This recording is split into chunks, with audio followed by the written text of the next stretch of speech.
So, Ghazali and Imam Abdul Rashid said, we will teach this book. At least we will go to about chapter 10 of this book of Ghazali, called in Arabic, Kitabu Sharh Ajaib al-Qalb, the book that elucidates the marvels of the heart. This occurs in book 3 of, in volume 3 of a 4-volume work of Al-Ghazali's Ihya Ulum ad-Din. And so today's session, we will not go into the details of the book itself. Today, Imam Abdul Rashid asked me to share with you some kind of background of who is Al-Ghazali. What is Al-Ghazali all about? Why is he such an important thinker? And what role does he play in Islamic thought? Now, let me just be a little bit systematic, which is not my strength, but let me share with you a PowerPoint slide that I made. So here is what you have. You have the name of Abu Ghazali, Muhammad bin Ahmed Al-Ghazali, or some people say Al-Ghazali, but he's better known as Abu Hamid Al-Ghazali. This term Abu, when someone say Abu Hanifa, Abu Yusuf, normally you take the name of your eldest son and you say, for instance, or sometimes people use the daughter, the father of Hanifa, like I would be Abu Lamia, the father of Lamia, because she's my eldest. Or, but Abu Hamid, so Ghazali did not have a son by the name of Hamid. We only know of daughters of his that he had. So Abu Hamid, this honorific that he has, goes back to an ancestor of his, a learned ancestor of his, who was known as Abu Hamid, and therefore he takes that learned ancestor. Ghazali comes from a family of either wool spinners or wool vendors. They were either wholesalers in wool, or they had this craft of spinning, therefore the word Ghazal or Ghazali. Some people say that it comes from a name of a rural area where they originally are from in Persia, that area known as Ghazala. So it's very unclear where this Ghazali last name comes from. Nevertheless, his father was a man of very modest means, and that is Muhammad. And Ghazali has another brother called Ahmed. So his full name is Muhammad. His father's name was also Muhammad, and his father's name was Ahmed. So the two sons that we have the famous Abu Hamid. His name is Muhammad, and his other brother Ahmed Al-Ghazali got the name of his grandfather. So you have Ahmed Al-Ghazali was the famous Sufi and mystic who wrote many treatises, and is remembered also in the tradition, but he's not remembered. I think his older brother overshadows him, like many older brothers do. But I don't know of Ahmed Al-Ghazali being jealous of his older brother. He stood in when Ghazali at some stage, when he basically decided not to teach anymore and he walked away. He put his brother Ahmed in his place to do some teaching. So anyway, his father was a man of modest means, and always longed for that the tradition of learning come back into his family. And he always prayed that he would like to have sons and those who would be able to engage in learning, or at least have some of his children engage in learning. The father dies at a very young age, and Ghazali's mother now has to take care of the children. And yesterday I was teaching, or Thursday I was teaching in another class that I do on tafsir, and we're doing Surah Nisa, and we talk about the yatama. And for the first time, it struck me about the orphans, the importance, the role of the orphans, how vulnerable orphans are, and especially in patriarchal societies, orphans were extremely vulnerable because especially when the father dies, you become an orphan, or at least you're half orphan. When your mother dies, you become a full orphan. And the orphans are most vulnerable. And Ghazali's mother was really now stuck with these two kids that she had. We don't know whether he had sisters, but we know of Muhammad and Ahmed.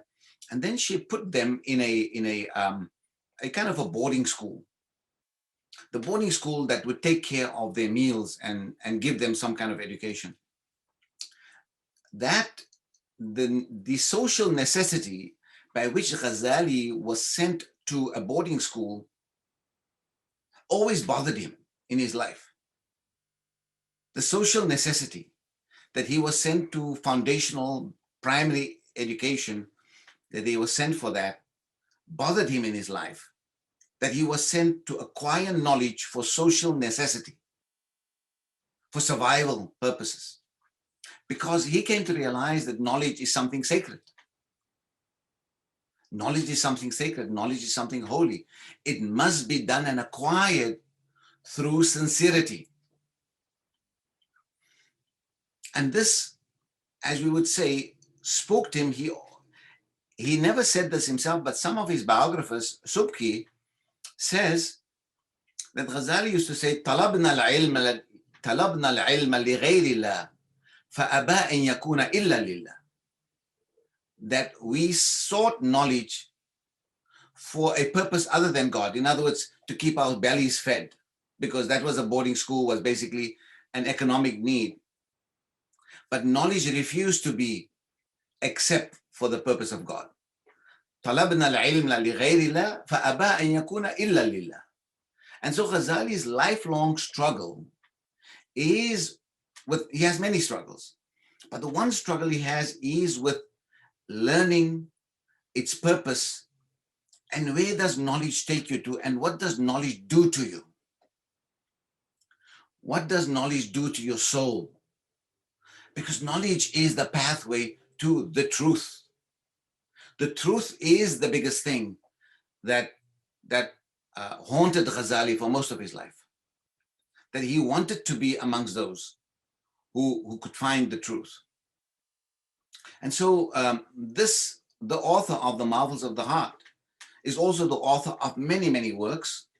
Amongst the famous ones are the Ihya Ulumuddin that I just spoke about. And he also wrote Tahafut al-Falasifa and many other works that we will come to, but let me move now to give you some idea of where he's from. Okay, sorry, I need to. Okay, so the chronology of Ghazali's life. So Ghazali is born in Tus, round about what is today the city of Mashhad in Iran. If you can see this slide properly, just give me a thumbs up. Can you see it? Okay, good. So he's in Tus. There is no sign of Tus anymore. But Tus has now been taken into the city of Mashhad. And Mashhad is important today because it is the shrine there in Mashhad is the shrine of Imam Rida, one of the Imams in the Shiite tradition. So it's a great city of pilgrimage in Mashhad, therefore the name Mashhad. It's a place of where you go and do witnessing to the Imam who's buried there. And in that area, Ghazali was also buried in that neighborhood of, that's where he's from and that's where he died because he returned home. He begins his studies in Tus with Muhammad Al-Radhkani around age 15. And this man, Muhammad Al-Radhkani, was the person who basically introduced him to the elementary teachings of mysticism, of tasawwuf. So he gets an inkling or some of the elementary teachings about how to keep the heart clean, how to develop your character, how to develop, qurb ma'Allah, proximity to Allah. This man taught him some of that. Then at some stage, around about 1073 to 1078, in that period, um, and we're not entirely sure. It's a 5-year period, but it's in that 5-year period that he goes and spends 2 years in a place called Jurjan, where he studies with Ismail bin Mas'ada al-Ismaili for 2 years. This is where he gets some really serious grounding in the study of fiqh, Islamic law, what we call Islamic law ethics. And this was a very famous family in Jurjan. Jurjan is near the Caspian Sea. And that's where he spent 2 years learning, what's the name? This family was famous for Shafi, the Ismaili family. So don't confuse the Ismaili family here, that they are Ismailis in terms of a certain school of thought within Shiism. No, this is just the last name of that family. This is the Nisba. And he studied with Ismail bin Mas'ada al-Ismaili for 2 years, learning Shafi fiqh. And that is also why Ghazali also is known as having become in his early stage, he was a very staunch Shafi'i, very staunch in his commitment to the Shafi school, fighting everybody else who would criticize the Shafi school. And he also, people say that he might have also gotten, his wife might have been from Jurjan. We don't know her name, but there's some talk about that.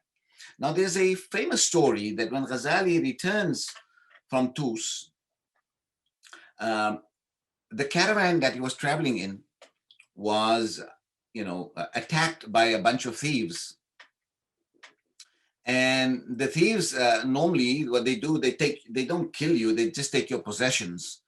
And so they took his equivalent of his backpack or his knapsack, where he had some of his items in, and they took that too. And obviously the thieves would then ransack those materials and then take whatever is valuable. But now, since his knapsack or his backpack was taken, he was very, very distraught. And then he went to go and approach the chief of the thieves. Now, look, this is a apocryphal story. We're not entirely sure if it is true, but it recurs so much. But there is a moral in the story. And so when Ghazali then goes to the chief of the thieves and say, "Can you please return me my knapsack?" He said, "Why do you want your knapsack back?" He says, "Well, I got something very precious in there. I got my dissertation in there, my thesis that I had written, or the book of notes that I have taken. My ta'liqa is in there." So the thief says, "What is a ta'liqa?" So Ghazali had to make it simple for him and say, "Listen, this is my notes, this is my knowledge in there." So the thief, very much embarrassed him and said, "My God, what kind of knowledge do you have? Now I got your knowledge. I've dispossessed you of your knowledge. What kind of knowledge do you think you have? You don't carry the knowledge on you. You have the knowledge in a backpack." That really, really embarrassed Ghazali.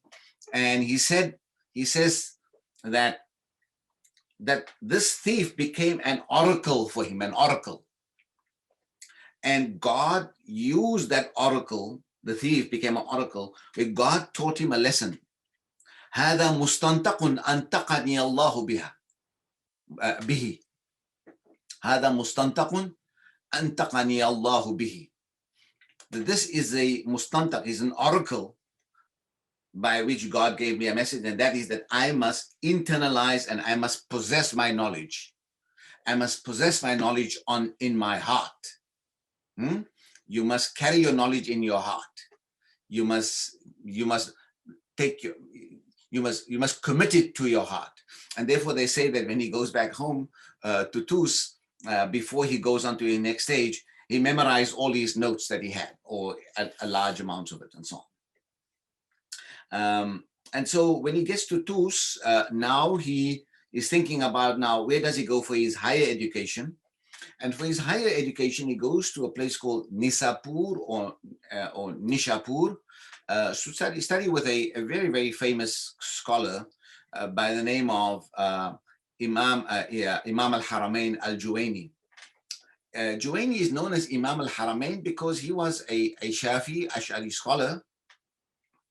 and he was well learned in Islamic dialectical theology in Ilm al-Kalam. He was well learned also in Shafi fiqh. He was also deeply immersed in Islamic mysticism. But he ran into trouble with political authority during the reign of the Buyids. He ran into trouble with the Buyid dynasty that was kind of running, helping and supporting the Abbasids in Baghdad. And he then, with Al-Qushayri, they migrated to the Hijaz for several years, and therefore he's known as Imam al-Haramain. He gave lectures in the book, both in the Meccan shrine and in the Medina shrine. So he's known as Imam al-Haramain. After the situation improved, he returned again. When he returns, that name that you see at the bottom, Nizamal Mulk became the prime minister of a new dynasty that replaced the Buyids. They were the Seljuks. The Seljuks are people from Central Asia, from the steppe, who are like seen as the forerunners to today's Turks. And these Seljuks became the new, power brokers.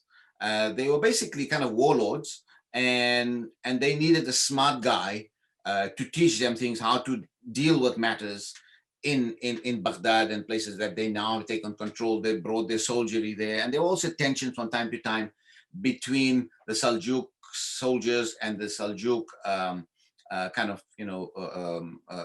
the sultans and the Khalif. The man who was the most influential wazir is Nizamal Mulk.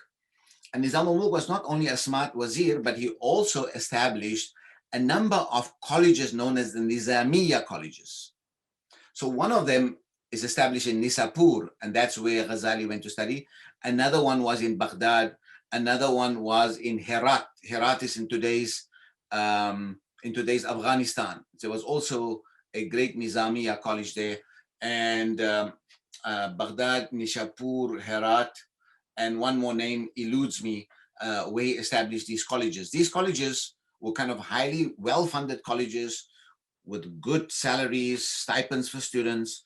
And that is one great achievement of Nizamal Mulk, even though many people think that Nizamal Mulk was quite a fox as a prime minister. He knew how to maneuver things and so on and so forth.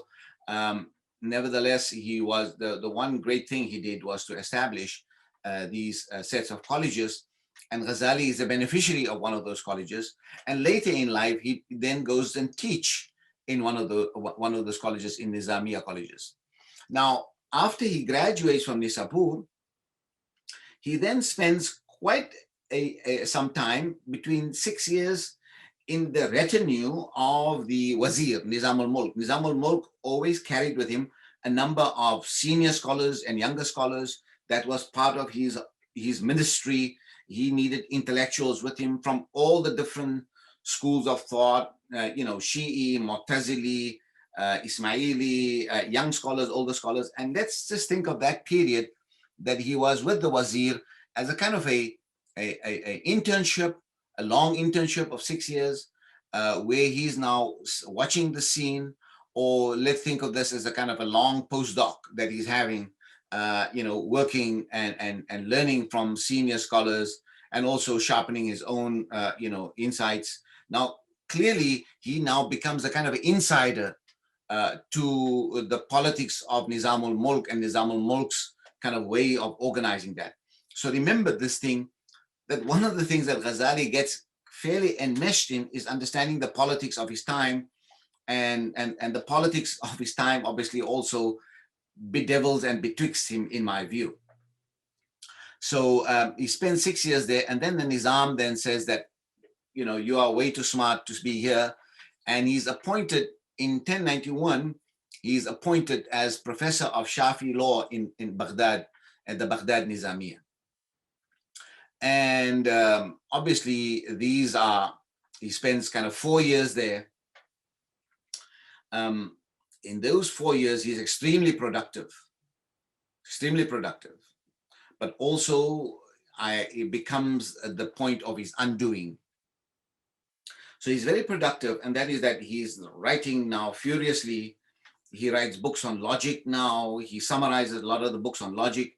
He's beginning to read philosophy, and he writes his first important book on philosophy, which is Maqasidul Falasifa, the purposes of the philosophers. And that is basically a summary of what the various views of the philosophers are. Ghazali, contrary to all people that say that Ghazali killed philosophy, Ghazali was very interested in philosophy. Some of his students, Ibn Arabi al-Maliki, not the famous Ibn Arabi, but another Ibn Arabi al-Maliki, Ibn al-Arabi al-Maliki said, who studied with Ghazali, says that our master Al-Ghazali swallowed a lot of philosophy, and he tried to vomit it out. He tried to emit it, but couldn't. يعني ابتلع الفلسفة فكان يحاول أن يبتلعها ولم يتمكن. So he was very much internalized philosophy, and philosophy guided him in a variety of ways.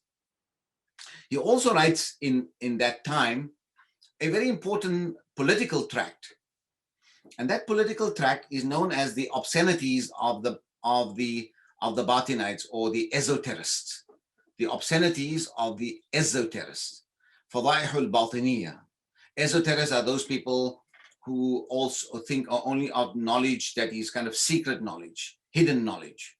And he says that this group who holds these views, they have a number of obscenities. Who's his target there in that book? His target there are the Ismailis. The Ismailis who were ruling in Egypt at the time.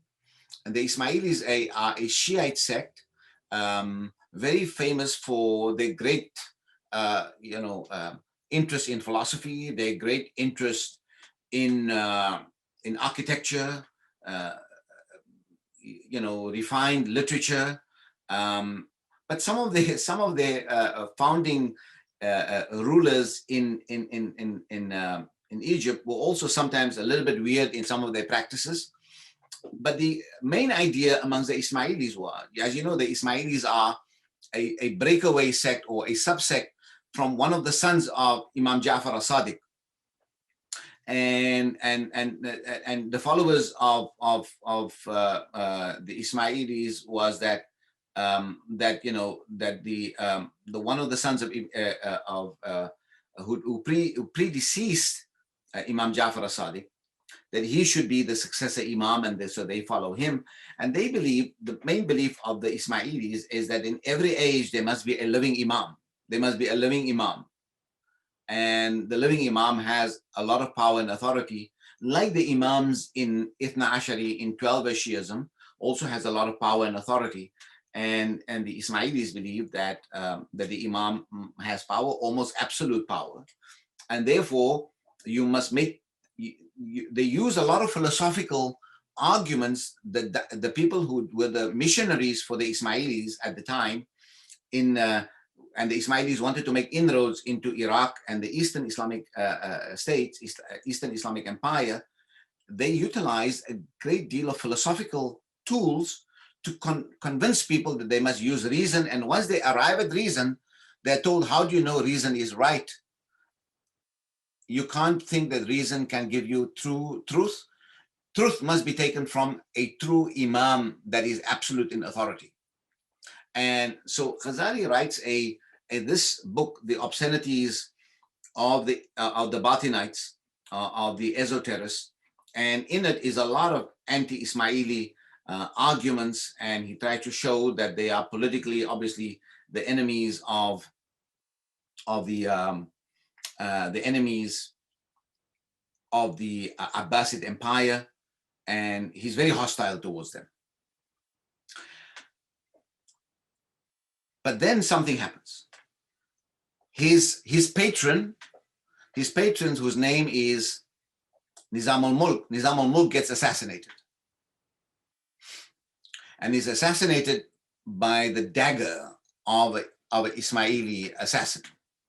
And therefore the name assassins come from that some of these fighters were known as, they were taking some hashish They were known as the Hashashun. And therefore the name assassin also has that kind of etymology. Now, I think this event shocked Ghazali a great deal. And the first 2 years of his 4-year stay in Baghdad, these 2 years were very productive. But the next 2 years, he says that I couldn't move my tongue. I became completely disabled. I'm struggling to understand what the truth is. And he has a major personal crisis. And this personal crisis, in my view, they are not vague. We don't have many good explanations for what this personal crisis was. But I think it was, in my view, in my humble opinion, that I think Ghazali came to realize that knowledge, his great, talent in Islamic law, his great talent in theology, is not giving him the answers that he's looking for. Is not addressing his thirst for the truth. Furthermore, he's getting more embroiled in the politics of the Abbasid and the Seljuks. And I think he feels that I am bartering myself to a political cause that I'm not entirely sure what it is. And there's one view that he might have also secretly admired the Ismailis in some ways. He might have admired them in some aspects, especially for the philosophy and so on and so forth. So it was a mixture of a different currents that is running through Ghazali's soul, and a great deal of kind of intellectual and spiritual confusion that he basically becomes completely paralyzed. And he says, I can't really teach. So I call that, he's ennui horribili. He's 2 bad years. The first 2 years were in Baghdad were great years of great productivity. And I think he possibly also thought that the assassin's dagger will come for him next. So given this kind of internal confusion, because he writes, and one of the great things of Ghazali is that he writes a small book called Al-Munqidh min al-Dalal, Rescuer from Error. That is a kind of a semi-autobiographical tract that he has, in which he says, I studied fiqh, it didn't give me the answers. I studied ilm al-kalam, theology, it didn't give me the answers. I studied, philosophy, it didn't give me the answers. But the real answers that I get is what he then makes his lifelong pursuit. And he says, the real answers that I get is from the people who understand the inner truth of things. The people of haqiqah, the people who understand the inner realities of things, which is kind of what we call Islamic mystical thought. And that is when God cast his light into my heart. Alqallahu an-nura fi qalbi. That God cast the light into my heart, and that gave me certainty. So I think but that certainty doesn't happen in those 4 years, in the last 2 years. In order for him to get that certainty, he leaves Baghdad. And he's quite also quite conflicted about leaving Baghdad. He says, who leaves a great professorial job, the highest kind of appointment to teach the deen, to teach the knowledge of the faith? Who walks away from that? It's a great responsibility. It's the highest achievement that one can have. You must know that they say that when Ghazali is brought into the professorship in Baghdad, he came with so much pomp and pageantry. He had a horse, that the horse was bedecked with very, very expensive kind of, lining, and his own coat was brocaded and very expensive looking kind of, very impressive, because the wazir wanted to make a big deal. This is my man coming in to teach there. And when he comes back to Baghdad at another time, people said, this man is completely changed. So he leaves Baghdad around about 1095 on the pretext of that I want to go for pilgrimage. But he says, I had no intention of returning. I just told, because I could not have any explanation of why I'm leaving. No one will believe me. They will think I've lost my mind. And I will be accused of all kinds of wrongdoing if I say I want to, resign my job. So he put Ahmed Al-Ghazali in his place, his brother, and he goes then to Damascus, Jerusalem, Mecca, Medina, with possible smaller, frequent visits to Baghdad and Hamadan. But he's there in Damascus and in Jerusalem that he now sits and thinks, and he tries to meet people that can teach him more about the life of the heart, and how do you get certainty, and how do you get true faith. And he goes into basically into certain kinds of in almost a kind of a monastic posture, living on very little and isolating himself from people. Someone said that Ghazali once came into someone, a lot of people write things about Ghazali, what they heard, apocryphal stories. When he comes into a mosque in Damascus and he was making ablutions, he heard one of the professors who's teaching the class said, "The great Ghazali said," and Ghazali just fled from that place because he was worried with his struggle with his ego, that ego don't come back and he doesn't get drawn into this conversation. So he spent a lot of time in Damascus. He spent a lot of time in Jerusalem, in the Masjid al-Aqsa, and also in the Dome of the Rock, where he sat in solitude and isolation. But he's there where he writes this magnus opus of his, Ihya Ulum ad-Din. This is where he writes the resuscitation of the disciplines or the sciences of the deen. And that is basically the resuscitation of Ghazali's heart. And then, and this is written over a long period, because whether this is 5 years, some people say that he spent up to 7 years, some people say he spent up to 10 years roaming around. Some people say that he tried to go to Egypt because he was on his way to go to North Africa, because there was a political leader there, Yusuf bin Tashfin, with whom he had some communication. Tashfin is a guy who drove out some of the rulers of Andalus, and Tashfin was also a warlord. And Tashfin is very a very complicated figure. But Ghazali gave him a fatwa that he could possibly take over and invade, the Muslim Spain, which is quite confusing. But nevertheless, so he wanted to go and meet this great pious Muslim religious leader, Yusuf bin Tashfin. But some people say he didn't get as far as Egypt. Only one person says he went as far as Egypt, but others say he did not go as far as Egypt because he wanted to move and meet this man. Anyway, around about 1099, around about 1100, he returns to Tus in semi-retirement, teaching selected students and establishing a Sufi retreat center, a khanaqah, which is a Sufi retreat center where only a few important students are taught. And some say he also had a garden and he used to do gardening, which is a nice thing to do in semi-retirement. But also, I won't doubt the idea that he did gardening, because in one of his books, one of his penultimate books called Al-Mustasfa fi Ilm al-Usul, which was kind of his second major book on Usul al-Fiqh, many of the imagery that he uses in outlining the framework of the book is based on a tree metaphor.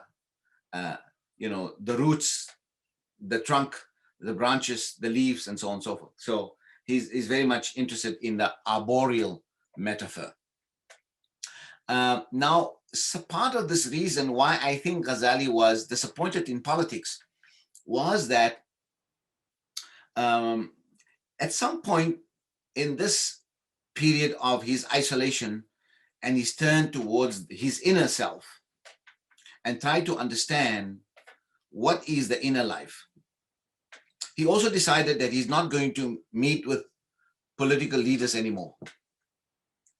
But some of his early writings, in his book called Al-Mankhul and Shifa Al-Ghalil, in one of those two books, he makes some harsh comments on Abu Hanifa. And he said, well, Abu Hanifa was not the smartest scholar and so on. So with some of his early youthful writings in there, maybe some of those notes that he had when he came from Jurjan, and he included that. And the Seljuks, they were Hanafis. They were very Hanafis. So some of Ghazali's enemies plotted against him and invited him and said to the Seljuks, you guys are making so much of Ghazali, but he's a big critic of the Hanafis and so on. By that time, Ghazali had mellowed down a great deal, and he told the Seljuk ruler, I'm not going to come and meet you, but if you come here and I come there, I will meet you. And he gave an explanation that, he doesn't hold those views about Abu Hanifa anymore. And in the Ihya Ulumuddin, he writes about all the four Sunni founders of the law schools. He writes very, very respectfully about Abu Hanifa, Shafi, Malik, and Ahmed bin Hanbal in very high terms, but not those things that he wrote earlier. Nevertheless, if you want to read that article of mine on Ghazali as a jurist, go to IbrahimMoosa.com. In the publications, you will find it there. But around about 1106, there was again this surge of Ismaili da'wah, Ismaili propaganda in the area. And Nizamal Mulk son Fakhrul Mulk told him that you need to come to teach at the Nizamiya in Nisapur. He was extremely reluctant to do that. Ghazali. And he said, I already, but now because the political authority and the son of a father on whom he has many debts invited him and asked him to do that. And he said, well, some people said that, I have to go and deal with the fitna, these kind of social disruptions and intellectual disruptions happening. I need to go out. Some people also said that, yes, they see that they possibly portrayed Ghazali in their dreams as a mujaddid of his time, that, someone who come and renew the faith. But he doesn't, as soon as Fakhrul Mulk dies, he packs up his bags and he's back returns to Tus. And the great Ghazali dies on Monday, 14th Jamad al-Akhirah, and he's buried in the cemetery near the village of Sanabad. And that is that kind of the chronology of Ghazali's life that I try to, telescope in a few sentences and paragraphs. You can see this is Ghazali's world. He spent time in Jerusalem, in Hebron. Oh, he also spent time in Hebron, in Al-Khalil. He also, you can see that he was near the Mediterranean Sea in some ways. He goes to Medina and Mecca. He is himself from, in the other slide from Tus on the right slide, you see there, he would go study in Nishapur, which is very nearby Tus. He goes to Jurjan. Jurjan is a very long journey he has to take. And but he is in all those historical areas in Baghdad. Near Baghdad you can see near Baghdad is Najaf and Kufa, Basra. That is Ghazali's world that he navigates. You might see here a video of the resting place of Al-Ghazali, it's a kind of very basic kind of where he's buried in a place near Mashhad. This is the bottom of the tomb, and someone is walking in there with a camera, and that's the gate to the tomb. So it's a very modest place right now when you look at it, I don't know. Okay, I need to get out of this. Just give me a minute. Okay.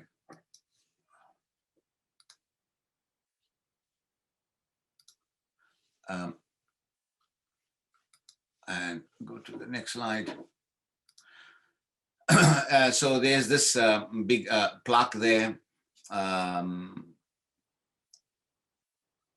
So in memory of Imam Ghazali, and this is the place that is where Ghazali is buried. I think the Iranians can do a better job.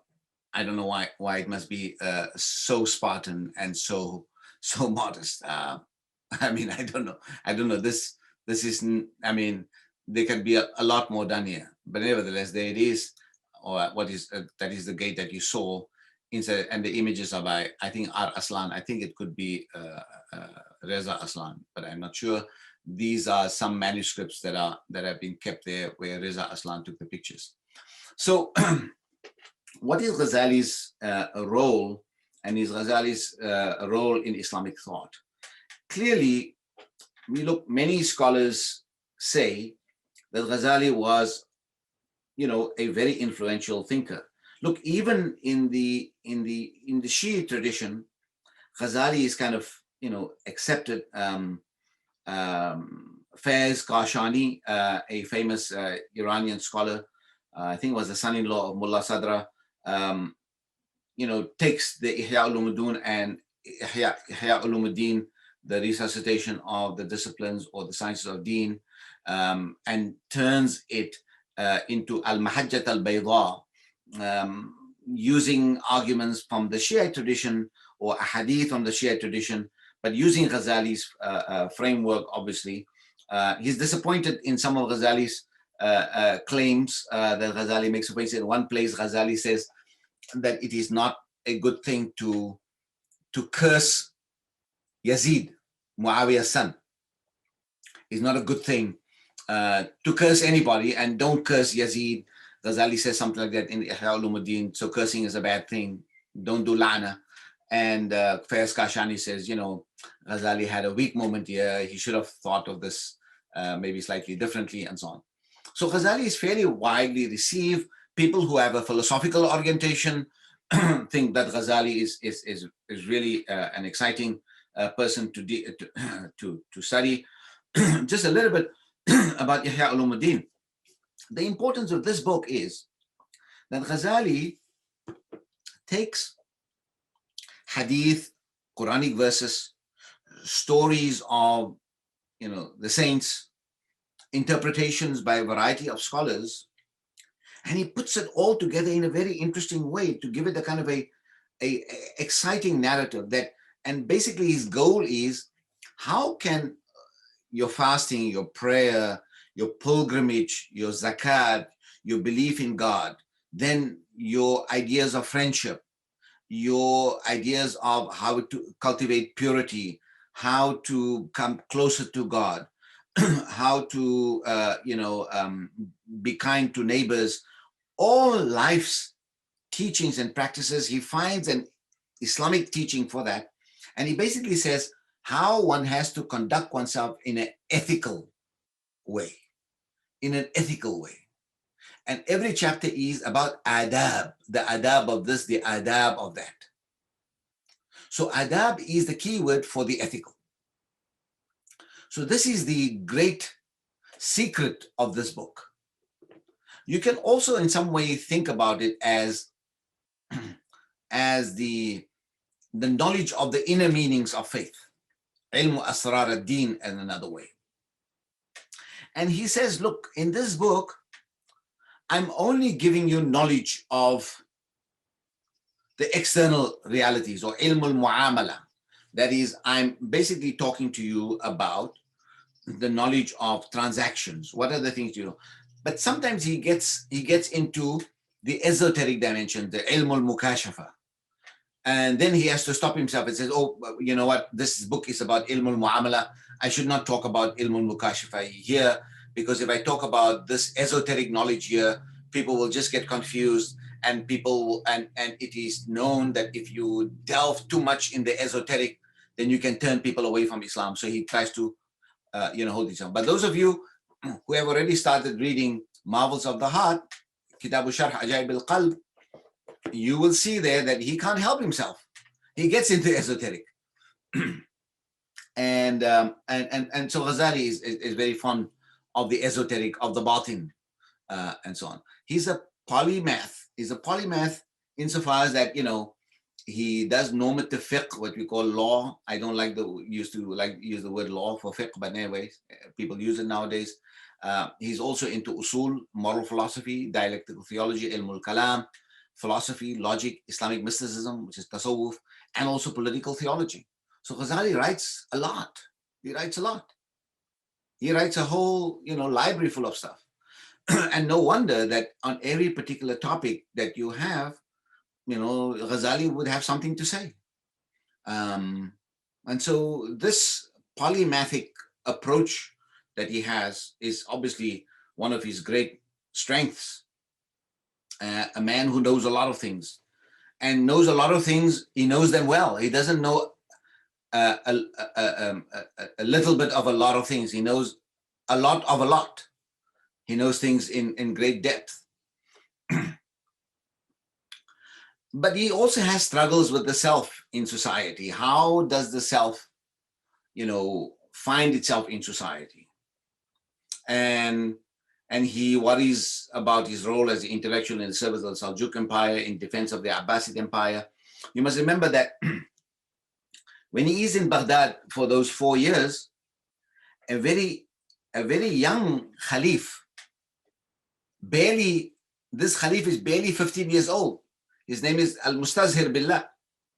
And Ghazali is the one who, with 2 other scholars, does the office of investiture of this young Khalif. So Ghazali is deep into and he dedicates the book that I call The Obscenities of the Esoterists, Al-Fadaih al-Batiniyah. In that book is dedicated to Mustazhir Billah, to this young Caliph. And many people ask the question, how come Ghazali is so enamored by this young Khalif? This kid is barely, he's still wet behind his ears. Of course, there are other mentors and other kind of managers that he's managing this Khalif, okay? But Ghazali's close proximity to politics, I think later on bothered him in his life. And therefore, sometimes Ghazali's teachings about how one must conduct oneself in society is sometimes not the best advice. So for instance, he creates a distinction between knowledge of the world and knowledge of salvation and knowledge of deen. I think that bifurcation, that division of knowledge of 2 realms, I don't think it has served Muslims well. And that has resulted in a kind of a gap between how Muslims conduct themselves in the world. Because this worldly knowledge is always seen as instrumental knowledge and is not seen as knowledge that is meaningful to human flourishing, but is only instrumental to make you live a good life, because the real life is the akhirah. The real life is the year after. Imam Rashid has returned, and that means that at least his picture has returned, so I think he's trying to tell me about time. But I think we got until 10:15, right? I mean, until 4:15. But anyway, I'm not too far away from this. So he is very much interested in this. And I think sometimes his hostility towards the Ismailis is a little bit exaggerated.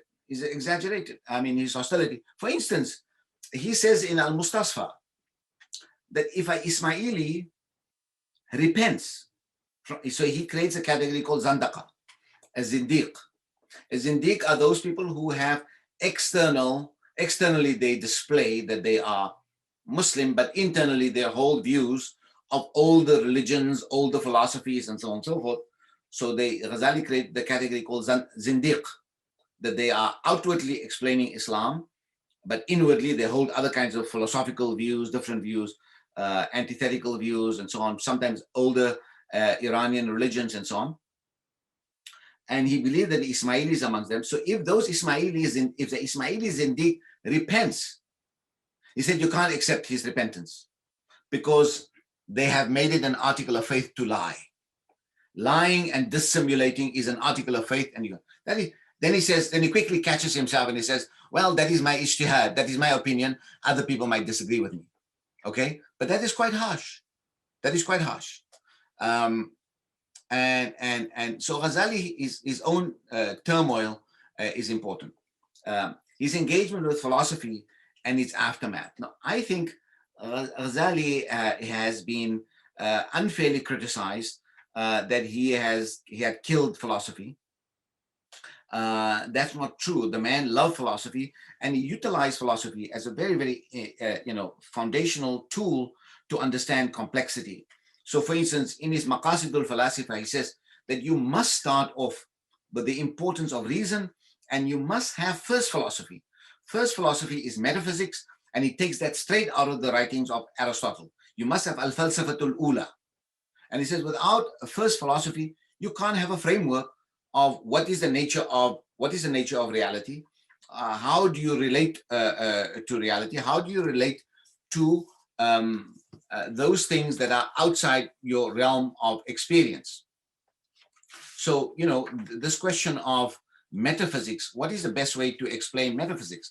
Metaphysics is to know what lies beyond the limits of experience. Metaphysics is what lies beyond the limits of experience. So, of course, I know I experienced picking up this book. I experienced a lot of things, but there are things that I need to know is operating. Something called gravity. That is a metaphysical reality. Gravity. Now, but you see, the fact is that now we can measure gravity. So gravity is no longer a metaphysical thing, it's now an empirical thing. But 500, 700 years ago, the moon, Mars, the stars, and the whole cosmos was a metaphysical reality for people 700 years ago. They didn't know how it functioned. Today we have landed a buggy on Mars. Human beings have landed on the moon. So the moon and the planetary system is no longer a metaphysical reality. We have reached it. It is now within our empirical knowledge. What is now metaphysical is say for instance, quantum theory. How does quantum theory really work? What is this, multidimensional universe that we have? That is now the cutting edge of the metaphysical. All the things that 700 years ago were metaphysical things are now within the realm of the empirical. But there are some things also that the ancients had taught us, which is kind of, how do we understand the truth? What is the relationship to the soul, to the heart, and those kind of things? And that might have something that is beyond a sensory perception.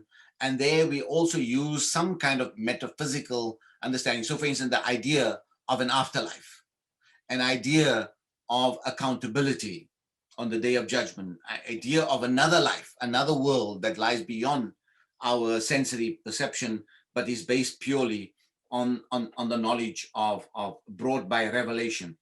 So it's kind of a revelation that teaches us about another possibility. Those are the issues that Ghazali. But I think Ghazali has been very, very wrongly accused of attacking philosophy. And some of my good friends like Hassan Hanafi, or someone whose work I know very well, Muhammad Abid Al-Jabri, keep on saying these kind of very, unjustifiable things. And I'll tell you in a minute why it is so. Or maybe I should just tell you now. I think part of the thing is that when Muslims diagnose themselves in the 20th century, how do we lose power? They quickly found what I think two very simplistic interpretations, very simplistic, and I think unfounded and not a good analysis. They said, well, Muslims lost power to the West because we lost reason, and we are no longer became a rational society. We became too embroiled in mysticism, Sufism, really, really base forms of Sufism, people visiting shrines, people believing in amulets, people not believing in human ability, but rather believing in the ability of, magic and supernatural interventions in the world that will bring about a change. And that has made Muslim societies weak. Muslims didn't become committed to knowledge making and making the world and making for human society. And with the result that Muslim became an anti-rational society, anti-rational community. And who's to blame for that? Ghazali. Ghazali criticized the philosophers, And because he criticized the philosophers, he became the battle axe, and he killed people like Parvez Hoodboy keeps on saying this ridiculous stuff.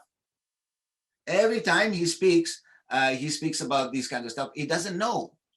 There was philosophy flourished after Ghazali. It flourished right into India under Abdul Hakim Sialkoti and Khairabadi and other people until the 19th century, 20th century. The fact that Muslims have not done great work in philosophy, because what has happened is that, you know, another kind of tradition, a more textual tradition took hold, thanks to Taqiyuddin Ibn Taymiyyah and others, that you have to follow the Nas, you have to follow the text. A textual tradition and the philosophical tradition became a little bit too complex. And I think Muslim philosophers did not try hard to make philosophy accessible to people. It became too abstract also. And I think, you know, what is happening in Western philosophy under people like Stanley Cavell and others, that you must make philosophy accessible and make it simple so that people can understand its wisdom and so on. So, and the other thing that Ghazali is blamed for, well, Ghazali also brought tasawwuf. He says he finds the truth in the light that God cast into his heart. He loves the Sufis more than he loves the philosophers. And this Sufism and this mysticism has created this, or has invited and created the possibility for all these kinds of supernatural and irrational things to enter into Muslim societies, and with the result that Muslims cease to be a society of reason. So this is what I call a poor diagnosis, and I call this a scapegoat historiography. This is a very simplistic historiography, and I don't think you're going to make a proper diagnosis because your diagnosis is so poor. But Ghazali also opened up the doors for many creative thinkers afterwards, like Muhyiddin Ibn Arabi, who dies in 1240, and even someone like Taqiyuddin Ibn Taymiyyah had to take tasawwuf seriously, even though he disagreed with Ghazali a great deal, and he lamented many of Ghazali's positions and criticized Ghazali a great deal. One of the things that you need to know is that Ghazali was a man who was really struggled with this idea of how to gain the truth, how to know the truth. And therefore, all his life, especially when he came to learn that the Ismailis believe in that you must have an imam and you must do taqleed, you must follow the authority of the imam, he became very, very anti-authority. And he said everybody must do some kind of ijtihad, independence of thought. And he says that if even a layperson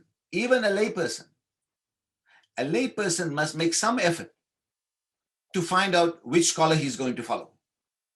A layperson might not have all, but he must make a decision. There's that scholar, and that scholar. You must make some basic inquiries and say like if you go to a town and you don't know which physician, who your doctor is going to be, you're going to ask for some references, which doctor, and you make a decision, I'm going to go to see that doctor. Similarly, in matters of deen, in matters of faith knowledge of the faith, you need to make some inquiry and get a proper reference, so that is the ijtihad of a layperson. And here, in the end of a very important book of his called Mizan al-Amal, Balance of Deeds, he says, there is no salvation except in independence of thought.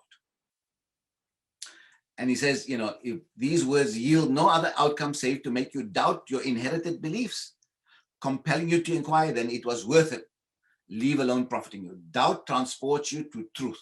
This man knows all about doubt, right? He had spent 2 or more years in his life doubting, and who does not doubt fails to inquire, who does not inquire fails to gain insight.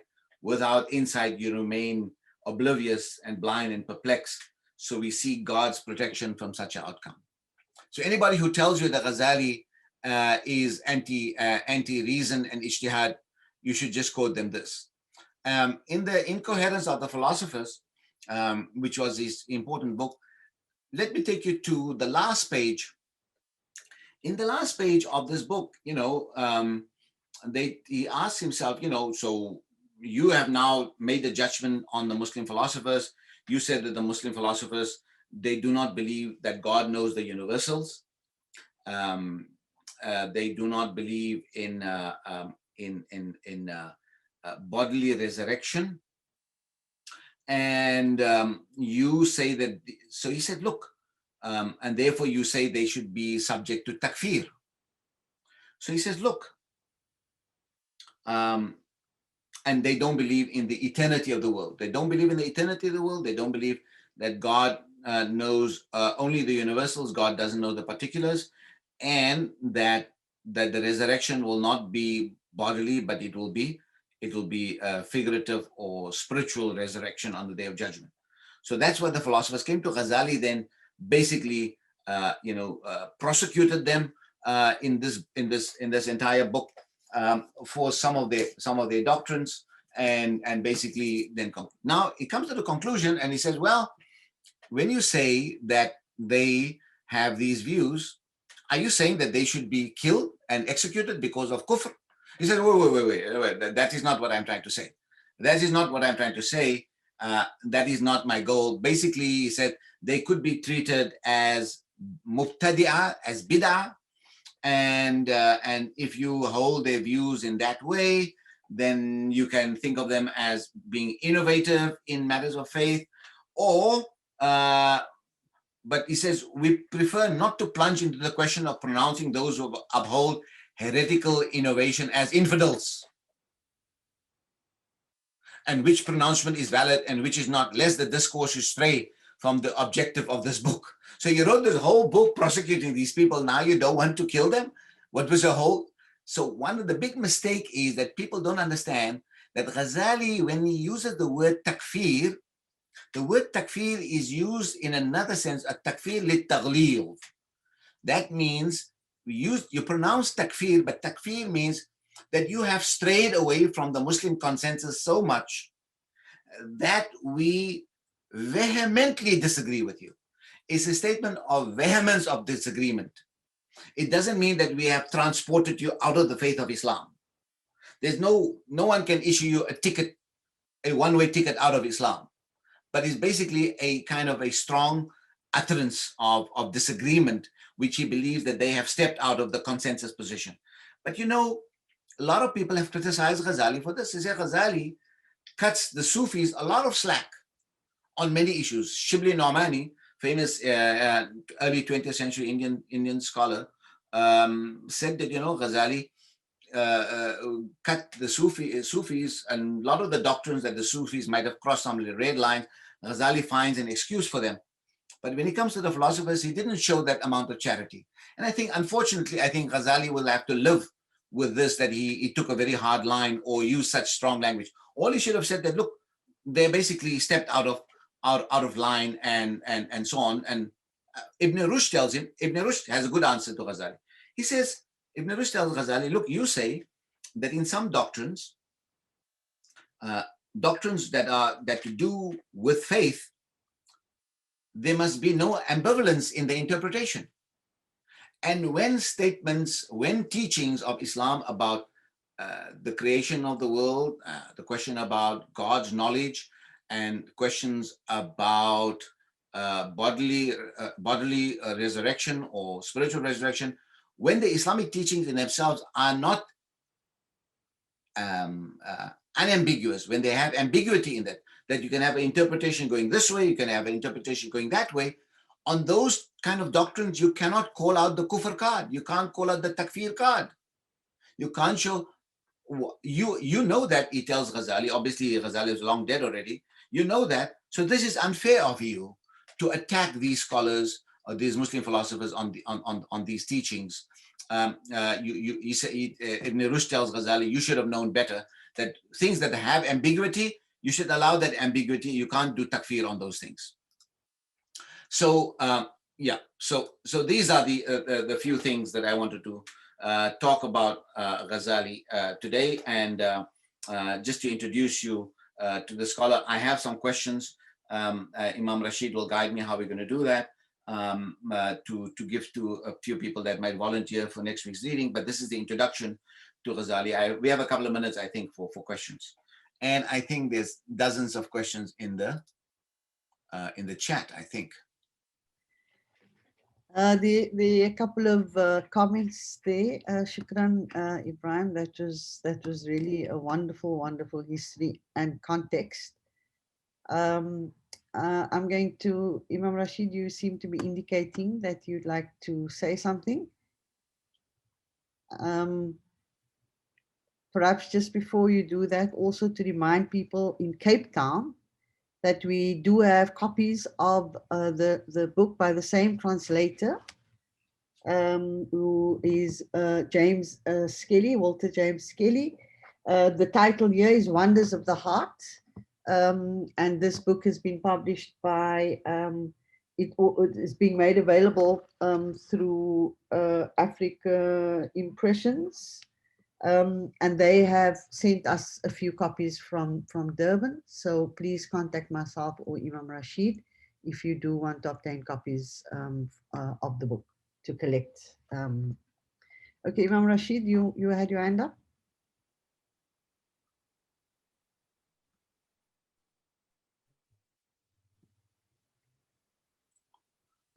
Why are you not host? Oh, sorry. Did you jump out? Okay, there we go. Sorry. Okay, go ahead. Assalamu alaikum. Shukran, Ibrahim. That was really wonderful. I hope I'm not out of line to say it was a feast because we're fasting, but it's an intellectual feast. It was really wonderful. Thank you for that. Um, we we don't have time for questions this week, but I would encourage people to send us some questions.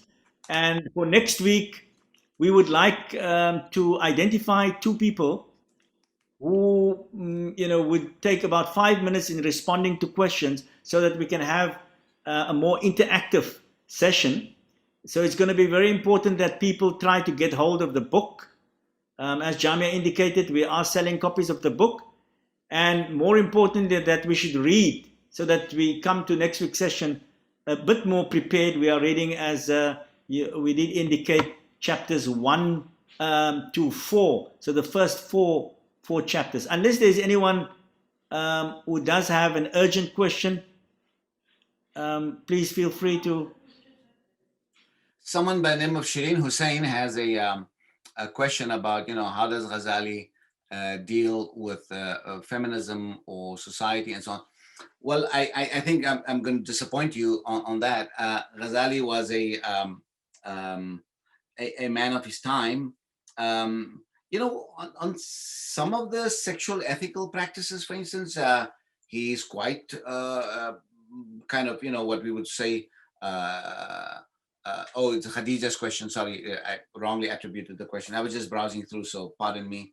But nevertheless, so some of the sexual questions, for instance, he says, between a husband and a wife, they should have, mutually satisfying sexual relations. I'm putting it in very diplomatic terms. You all are fasting still. So, and the other thing is this, but some of the other stuff, for instance, the kind of metaphors he uses that marriage is a certain kind of slavery, and Kisha Ali takes him to task for some of those metaphors, and that was the metaphors that someone like Ghazali used in his time. But I think you will find that also in many other scholars, even someone like Fakhruddin al-Razi, for instance, thinks of marriage as primarily in order to satisfy the husband, so the husband can worship God. So, I think we live in a very, very different world today. And that different world in which we live is precisely why rethinking some of these big questions that the traditional scholars have given us some indication, but on some issues, they completely are not helpful to us. And therefore, rethinking many, many big questions in Islamic thought is so difficult, because the tradition says X and lived reality says Y. And therefore, we have to think through some of these questions completely anew, and therefore it is extremely challenging. So we we need to think about these issues, with greater sophistication. So I don't think he gives you much help in those issues. Thank you, Ebrahim. And thank you, Khadija. So inshallah, we're going to end now. We're going to conclude. As I once again said, that if you want to buy a copy of the book, we have received quite a number of copies from Baitul Hikmah in Durban. It's down in Cape Town, so you can either get it from myself or from Jamia. And inshallah, next week we're going to identify if you can put your names. If you would like to be a respondent to some of the questions, please do indicate your name in the chat box with your email address, and we will get you. Jamia, is there any other announcements before I make the final dua? I can put up the questions. Should I put up the questions, Imam Rashid? Yes. Okay, yeah. Imam Rashid very helpfully, he's the master teacher. So he helped me formulate some questions for you. Maybe we should circulate through email. I don't know how, Jamia, you're going to circulate these questions, but these are the questions. So each one can take 2 questions for next week. We have about 6 questions. So whoever who's going to be the volunteer for next week's?